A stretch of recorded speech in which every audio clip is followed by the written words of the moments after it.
Bonsoir à tous, bienvenue dans votre 19h à la une. Ce soir, l'annulation demandée par la préfecture du concours national de gardiens brigadiers de police municipale. Rappelez-vous, il s'était déroulé le 3 mai dernier, jour de l'Aïd au lycée de Sada. Problème, une enquête judiciaire a constaté le non-respect de l'anonymat de certaines copies, pourtant obligatoire pour ce type de concours. On vous explique tout dans cette édition. On vous présente également ce soir le dispositif Pass numérique mis en place notamment par le Pôle emploi depuis l'année dernière pour familiariser les demandeurs d'emploi avec les outils du numérique. Reportage à suivre au cœur d'une session de formation à Dzoumogné. Et puis on partira à Mrona-Béja en fin de journal à la rencontre d'Abdou Abdallah et de ses abeilles. L'apiculteur a décidé de se tourner vers des pratiques anciennes pour produire son miel. Rencontre en fin d'édition. La préfecture demande donc l'annulation du concours de gardien brigadier de police municipale. Un concours national organisé le jour de l'Aïd, le 3 mai dernier. Le concours avait attiré plus de 700 candidats. L'anonymat de certaines copies avait été mis en doute. Les explications, Géraldine Louis. Le verdict est tombé pour les candidats au poste de gardien brigadier de police municipale. L'anonymat des copies n'a pas été respecté selon le procureur de la République, certains noms de candidats n'étant pas cachés. Sur la base des éléments du procureur, le préfet de Mayotte a saisi le centre de gestion pour demander l'annulation du concours. Ils étaient 700 candidats, parmi eux, des Réunionnais ou des métropolitains ont fait le déplacement. Qu'en est-il alors des frais engagés par les postulants ou de la tenue d'un nouveau concours ? L'avocat du centre de gestion estime, lui, qu'aucune règle n'a été enfreinte. L'organisme n'entend donc pas annuler le concours et se dit fermement disposé à défendre sa position. 223 demandeurs d'emploi en avaient profité en 2021. Le Pass numérique continue de former les personnes sans emploi. Objectif, les familiariser avec les nouvelles technologies comme les tablettes ou les smartphones pour leur faciliter, par exemple, leur actualisation en fin de mois à Pôle emploi. On a assisté, nous, aujourd'hui à Dzoumogné, à une session de formation. Reportage signé Hachim Saïd Hachim et Fahar Housseni. Les ordinateurs sont laissés de côté. Penchés sur leurs smartphones et les tablettes mis à leur disposition, ces apprentis apprennent à maîtriser les outils numériques de poche. Au lieu de faire moi-même, je demande à quelqu'un de le faire parce que je ne savais pas. Mais maintenant, si je voulais faire, je vais le faire moi-même parce que Dieu merci, je suis venue ici. Je m'ai actualisé, je sais le faire moi-même. À présent, je peux prendre mes rendez-vous sur Internet facilement. Je ne perds plus d'argent dans les cyber ni mon temps. Rendre ces demandeurs d'emploi autonomes est la finalité de ces ateliers de médiation numérique. L'association mahoraise accueille des demandeurs d'emploi spécifiquement là du secteur de Dzoumogné pour pouvoir leur aider dans leur démarche d'actualisation pour le Pôle emploi. Mais pas que le Pôle emploi, ça peut aussi toucher les autres, je dirais, prestataires, la Sécu, la CAF, le compte Amélie, ou voire peut-être même pouvoir apprendre à se connecter sur France Connect ou autre. Pour apprendre à se connecter, des conseillers les accompagnent dans l'apprentissage des services administratifs pour combler les retards dans ce domaine. Il n'y a que 10% du potentiel des smartphones que les usagers utilisent au quotidien. À savoir que les 90% sont possibles.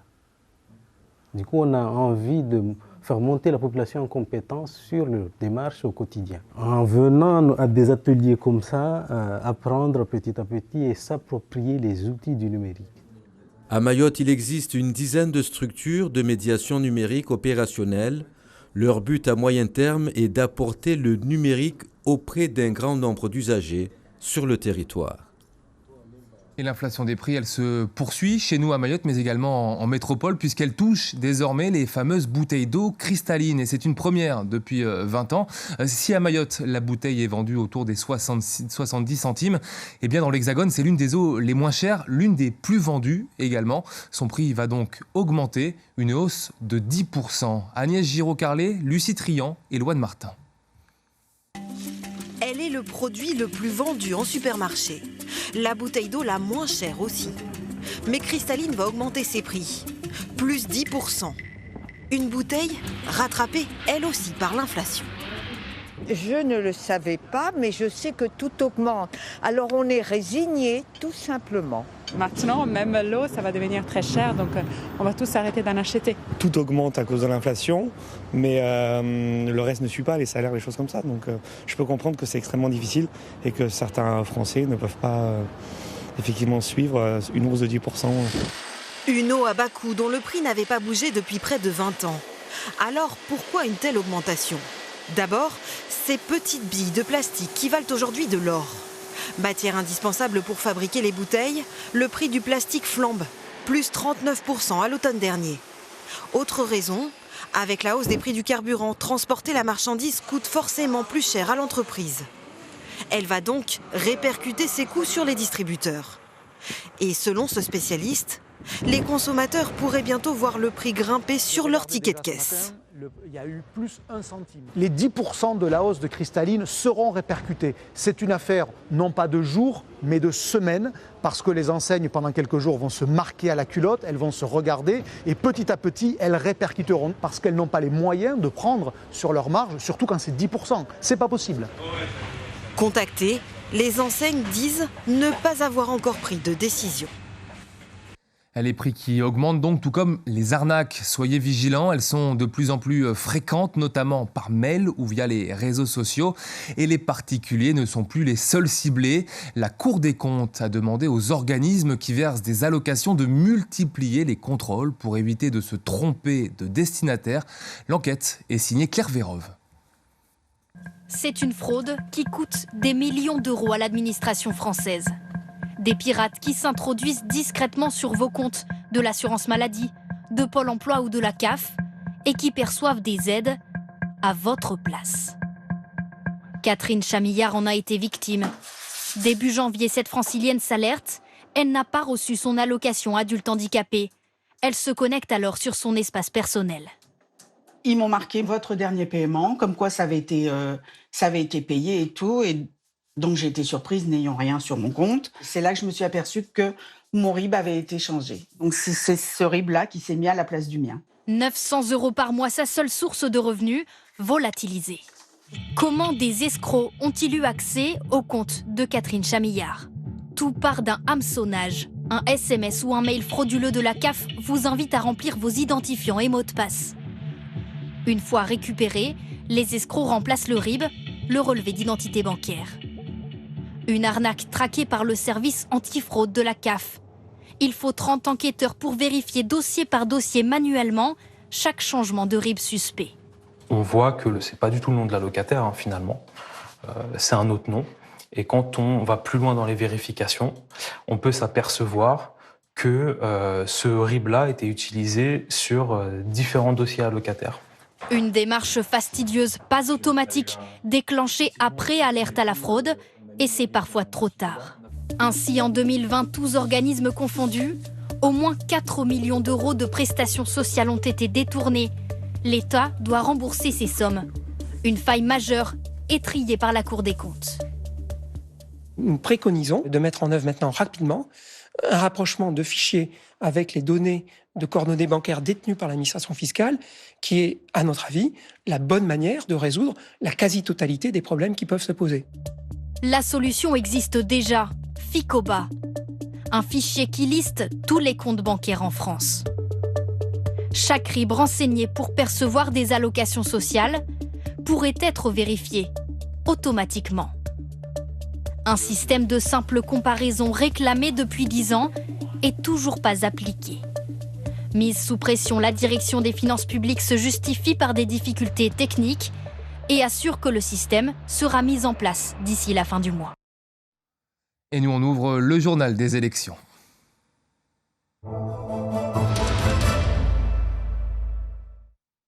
Avec ce soir, nouveau débat dans Kala Wadala avec autour de la table 4 candidats de la deuxième circonscription. Mansour Kabardine du parti Les Républicains, Ali Djaroudi de la NUPES, Soula Saïd Soufou, candidat sans étiquette, ainsi qu'Azali Ali Ahamada, suppléant de Toumbou Maurice, candidat lui aussi sans étiquette. Kala Wadala, c'est donc ce soir après vos journaux, une émission présentée par Siti Daroussi. On poursuit ce journal avec le journal des élections, avec, vous en avez pris l'habitude, notre rubrique, la minute des législatives. Et ce soir, Miss Baudine, on va s'intéresser à la période 99-2000, l'année des dissensions.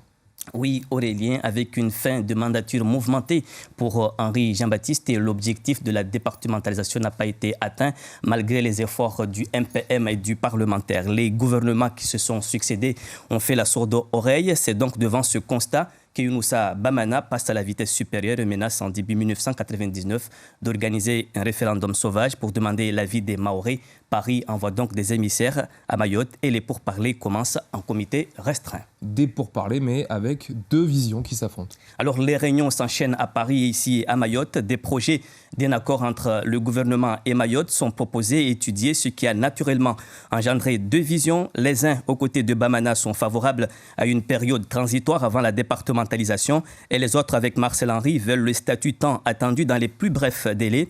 Les Mahorais, qui jusqu'à là ont connu qu'une seule ligne de défense de leur leader, se retrouvent face à ces deux choix. Eux aussi, par conséquent, sont divisés. Et une division qui n'est pas sans conséquences, notamment politiques, avec la création d'un nouveau parti. Oui, cette proposition statutaire ne s'est pas faite sans mal. Elle a coûté, on l'a dit depuis hier, l'implosion du MPM. Une réunion qui devrait avoir lieu au Conseil général s'est scindée en deux. Une partie est restée à l'hémicycle avec Younoussa Bamana. Une autre partie composée de Marcel Henry, Henri Jean-Baptiste, Adrien Giraud et Moutar Salim est partie de l'autre côté à la chambre professionnelle à laquelle Adrien Giraud était le président. Alors c'est le 4 août 1999 et ce jour-là, on a vu la création du MDM, le mouvement départementaliste mahorais, et Moutar Salim, âgé tout juste à l'époque de 39 ans, devient le premier, on le voit sur cette photo, devient le premier secrétaire général. Mais Aurélien, cet imbroglio au sein du MPM avec la naissance du MDM, c'est surtout soldé au profit du RPR, UMP et du PS. Et on va le voir le 27 janvier 2000. Les accords, le Katiba, est signé par le président Younoussa Bamana avec les principaux partis politiques de l'île, à l'exception des deux parlementaires qui n'ont pas ratifié le document. Merci beaucoup, Miss Baudine Bakar. Et voilà qui met fin pour ce soir au Journal des élections.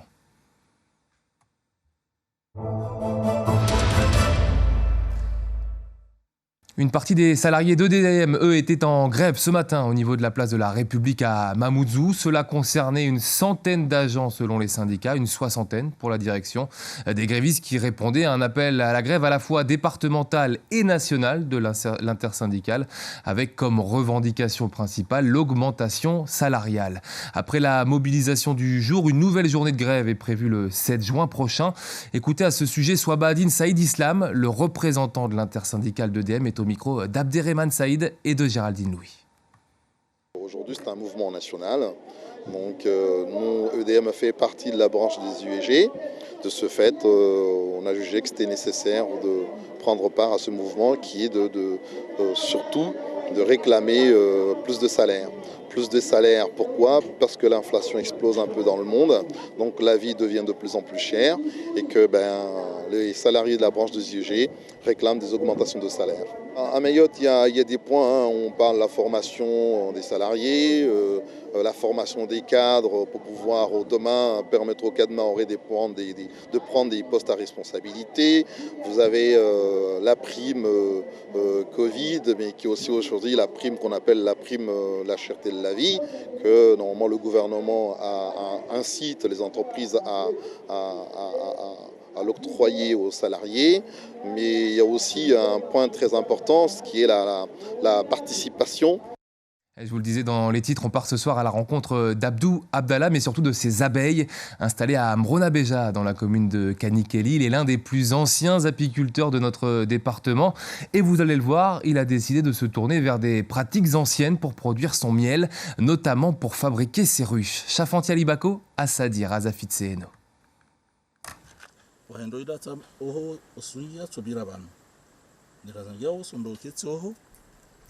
Elle imite le tronc d'un cocotier.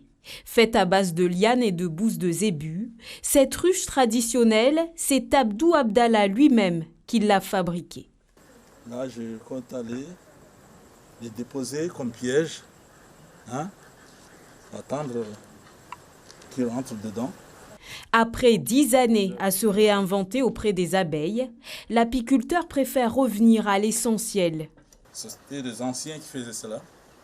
Et comme les abeilles aussi aiment un trou d'arbre, donc je me suis revenu à l'ancienne, à voir la nature des abeilles. Pas de dépenses, et les lianes on en trouve partout, et on n'achète rien du tout. Abdou Abdallah a une quinzaine de ruches, certaines plus conventionnelles. Celles-ci coûtent plus de 60 € à la fabrication. Quelle que soit la forme, les mesures de sécurité restent les mêmes. L'homme communique avec son enfumoir. C'est pour les calmer. C'est comme si je les ai demandé que là je vais intervenir. Là, ils sont tous au courant là. Abdou Abdallah produit jusqu'à 10 kilos de miel par récolte. Son métier, une passion qu'il veut pérenniser à Mayotte. Pour ça, il appelle à la mobilisation de tous. Surtout aux gens qui ont peur de l'abeille. Si jamais ils découvrent qu'il y a une abeille et un essaim dans leur champ, au lieu de chercher quelqu'un qui maîtrise, ils les brûlent. Et c'est une mauvaise méthode. Il fallait chercher quelqu'un qui savent manipuler les abeilles, les appeler, les chercher. Abdou Abdallah attend sa récolte pour le mois de septembre. Ces longues années de pratique ont inculqué à l'apiculteur la patience. J'ai une bonne nouvelle pour poursuivre ce journal. Sachez que Goulam est de retour à Mayotte pour une série de concerts. Il sera samedi au Trévani, dimanche à Bambo-Est et lundi à Pamandzi. Et petite surprise pour vous, eh bien, Goulam est notre invité ce soir dans le 19h. Bonsoir Goulam. Bonsoir. Bienvenue chez nous sur ce plateau. Alors on le disait, en 2017, c'était vos premières dates ici à Mayotte, à Combani. Il y a 2 ans également, on a vu que le public répondait présent concert après concert. 3 concerts d'un coup là ce week-end. Là, vous vous attendez à quoi ? Déjà, rencontrer mon public mahorais. Il vous avait manqué ? Il m'avait beaucoup manqué parce que ça fait 2 ans, on a traversé une période un peu difficile à cause du Covid. Et là, j'ai enfin l'occasion de le retrouver après 2 ans. Et c'est un public qui m'est, on va dire, avec qui j'ai un lien très fort parce qu'ils m'ont vu commencer. J'ai fait mon premier vrai concert ici avec un public qui chantait mes chansons. Du coup, vraiment hâte. Vraiment, c'est le mot hâte de les retrouver. Alors, on le disait, il y a 3 dates, notamment lundi de Pentecôte, jour férié à Pamandzi. Oui. Un lieu familial pour vous ? Un lieu familial où j'ai des attaches, où j'ai beaucoup d'amis et de la famille aussi. Du coup, hâte aussi parce que c'est une date où je vais pouvoir me produire en live avec des musiciens. Étant musicien, du coup, c'est une date clé et j'ai vraiment hâte, tout simplement. Et c'est une date, du coup, fériée où ça se passe l'après-midi, où tout le public, des petits aux plus âgés, peut venir. Ouais, alors vous êtes à Mayotte après une série de concerts, là vous avez fait le tour du monde tout simplement, puisque vous êtes allé au Mali, vous êtes allé à Tahiti. À Tahiti, tout à fait. Comment ça s'est passé là-bas ? Très très bien et surtout très surpris tout simplement d'avoir un public là-bas parce que étant natif des îles ici, je ne m'attendais pas forcément à un engouement de l'autre côté de l'océan, du coup à Tahiti, dans l'océan Pacifique, mais aussi en Afrique. Du coup, très surpris, on a fait le concert en Mali avec plus de 10 000 personnes. Du coup, je trouve ça extrêmement gratifiant et ça peut que donner de l'encouragement pour la suite. Alors, vous êtes pour l'instant un artiste indépendant. On le voit, vos vidéos font toujours plus de vues. Est-ce qu'il y a une volonté pour vous de signer dans une maison de disques là, dans les jours, les mois, les années à venir ? Alors, tout à fait. On a beaucoup de propositions et justement, on travaille avec mon équipe pour justement voir les points positifs parce que effectivement, en étant indépendant, il y a toujours des points positifs, mais aussi il y a des portes qui sont fermées. En étant indépendant. Donc on est en train de voir tout ça, on n'est pas fermé, on est en pourparlers avec des maisons de disques et tout ce sera d'ici la rentrée. Ouais, justement, ce sera accompagné d'un nouvel EP là, qui doit arriver ? Oui, tout à fait. Alors l'EP j'allais dire est dans le four pour être dans le... Mais il est travaillé à 80% là et il va pouvoir voir le jour d'ici à la rentrée. Ouais, merci beaucoup, Goulam, d'être passé sur le plateau de Mayotte la première. On rappelle donc que vous êtes en concert pour 3 dates, samedi, dimanche et lundi. Samedi au Trévani, dimanche à l'Océan Bambo et enfin lundi, on le disait, Place Congrès à Pamandzi. Merci beaucoup d'être venu sur notre plateau ce soir, Goulam. Suite et fin des finalités, c'est du handball, les finalités ultramarines. On les a suivies depuis le début de la semaine puisque des clubs mahorais étaient concernés, Combani et Tsingoni. Elles ont été éliminées malheureusement en phase finale, mais les finales, elles se sont déroulées hier. Chez les femmes, c'est les Martiniquaises du Robert qui ont été titrées. Chez les hommes, l'affiche opposait les Réunionnais de la Cressonnière aux Guadeloupéens de Bémao. Eh bien, les Réunionnais l'ont emporté. Et les finales de championnat de France se poursuivent pour Mayotte à partir de samedi, cette fois en basket avec Vautour. Samedi, les Verts affronteront Alfortville. Coup d'envoi de la rencontre en région parisienne à 19h30 heure de Mayotte. Objectif pour Vautour, se qualifier en demi-finale. Fin de ce 19h, merci à tous de l'avoir suivi. Dans quelques instants, le journal en mahorais de Siti Daroussi, puis dans la foulée Kalawadala, spéciale législative, donc présentée toujours par Siti Daroussi. Avant ça, c'est la météo. Excellente soirée à toutes et tous sur La Première.